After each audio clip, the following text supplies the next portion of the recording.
ایک جانب تو پاکستان کا یہ موقف ہے کہ افغان طالبان اب اس کے کہنے میں نہیں رہے، جبکہ دوسری جانب پاکستان کی فوجی اسٹیبلشمنٹ اور حکومت دونوں ہی دل و جان سے کابل پر قبضہ کرنے والی طالبان حکومت کو کھڑا کرنے کے لیے سر توڑ کوششوں میں مصروف ہیں۔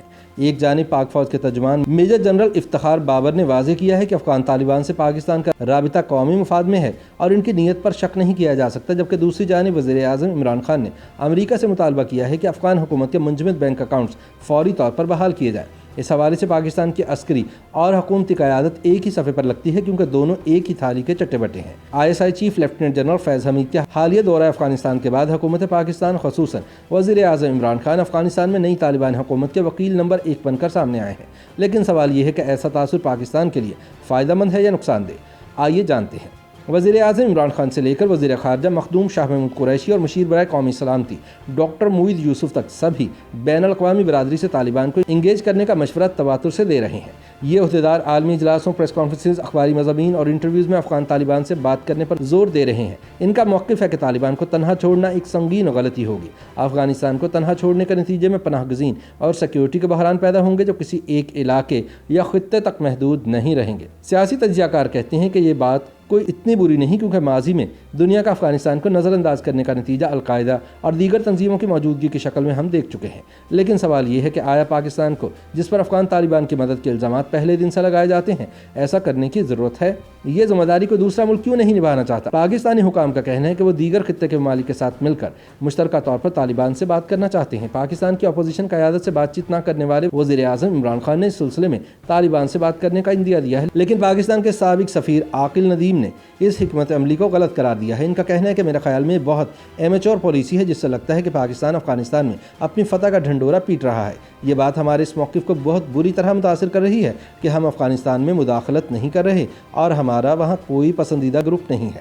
یہ ہمارے بیانیے کے خلاف بات ہے۔ اس پالیسی پر کچھ زیادہ سوچا نہیں گیا، کیونکہ اس میں یہ خطرہ بھی موجود ہے کہ یہ ہمیں دنیا میں مزید اکیلا یعنی آئسولیٹ کر دے گی۔ ان کا مشورہ تھا کہ افغان حکومت میں تمام اہم گروہوں اور شخصیات کی شمولیت کے لیے خاموشی سے کام کرنا چاہیے۔ اس میں اپنے آپ کو عوامی سطح پر کم از کم زیادہ آگے دکھانے کی ضرورت نہیں۔ ہمیں میگا فون سفارتکاری سے گریز کرنا چاہیے۔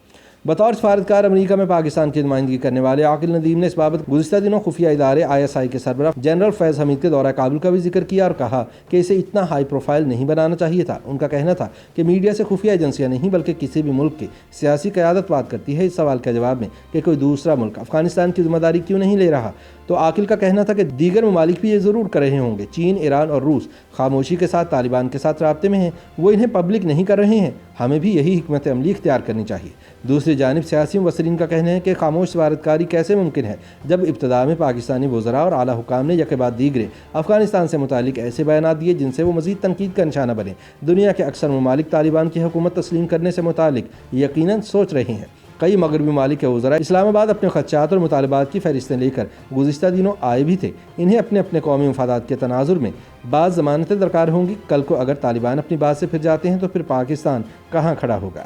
یاد رہے کہ امریکہ کے سابق قومی سلامتی کے مشیر lieutenant general HR make master نے گزشتہ دنوں پالیسی ایکسچینج سیمینار میں کہا تھا کہ اگر پاکستان نے جہادی گروہوں کی حمایت بند نہ کی تو اسے ایک اچھوت ریاست سمجھا جانا چاہیے۔ انہوں نے کہا کہ ہمیں یہ دکھاوا بند کرنا ہوگا کہ پاکستان شراکت دار ہے۔ پاکستان ان افواج کو منظم تربیت اور لیس کر کے اور دہشت گرد تنظیموں کو اپنی خارجہ پالیسی کے ایک بازو کے طور پر استعمال کرتے ہوئے ہمارے خلاف دشمن کے طور پر کام کر رہا ہے۔ YouTube پر گوگلی نیوز دیکھنے کے لیے youtube.com کی سرچ بار میں گوگلی نیوز TV ٹائپ کریں۔ گوگلی نیوز کے پیج پر سرخ رنگ کے سبسکرپشن والے بٹن پر کلک کرنا نہ بھولیے۔ YouTube پیج پر اپلوڈ ہونے والی ویڈیوز سے باخبر رہنے کے لیے بیل آئیکن پر کلک کیجیے۔ آپ کو ہر نئی ویڈیو کے بارے میں نوٹیفیکیشن موصول ہو جائے گا۔